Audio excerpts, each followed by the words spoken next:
ଏବେ ଆସନ୍ତୁ ପ୍ରଥମେ ଫ୍ରେଞ୍ଚ ମୋନାର୍କିର ବ୍ୟାଙ୍କରପ୍ସି ବିଷୟରେ ବୁଝିବା। 18ଶ ଶତାବ୍ଦୀରେ ଫ୍ରାନ୍ସ ସରକାର ନିଜ ଇନକମ୍ ଠାରୁ ଅଧିକ ଖର୍ଚ୍ଚ କରୁଥିଲା। ବିଶେଷ କରି ଲାଭ ନ ଦେଉଥିବା ଯୁଦ୍ଧଗୁଡ଼ିକରେ ବହୁତ ଖର୍ଚ୍ଚ ହେଉଥିଲା। ଏହା ଛଡ଼ା ସରକାର ଅନେକ ଏମିତି ପ୍ରୋଜେକ୍ଟରେ ବି ପଇସା ଖର୍ଚ୍ଚ କରିଥିଲେ ଯାହା ଫ୍ରାନ୍ସର ଅର୍ଥନୀତିକୁ ଆହୁରି ଅସ୍ଥିର କରିଦେଇଥିଲା।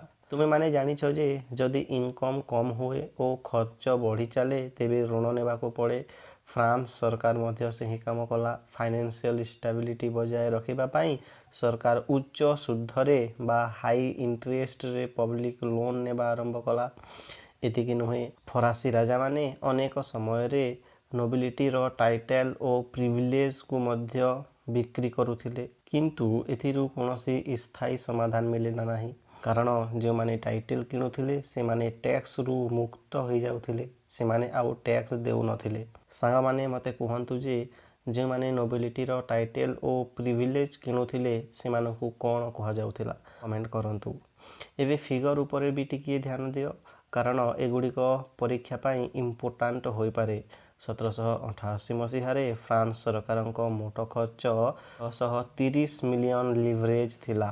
ସେଥିରୁ 318 ମିଲିୟନ ଲିଭରେଜ୍ ତ କେବଳ ଋଣର ସୁଧ ବା ଇଣ୍ଟରେଷ୍ଟ ଦେବାରେ ହିଁ ଖର୍ଚ୍ଚ ହୋଇଥିଲା।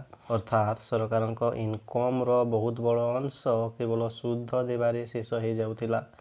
ଏହା ସହ 1788ରେ ସରକାରଙ୍କ ପ୍ରାୟ 3/4 ଖର୍ଚ୍ଚ ସେନାବାହିନୀକୁ ରକ୍ଷଣାବେକ୍ଷଣ କରିବା ଓ ଋଣର ସୁଧ ପରିଶୋଧ କରିବାରେ ହିଁ ଲାଗୁଥିଲା। ଏବେ ପ୍ରଶ୍ନ ହେଉଛି, ଏହି ଆର୍ଥିକ ସଙ୍କଟ ଏତେ ବଡ଼ କାହିଁକି ହେଲା?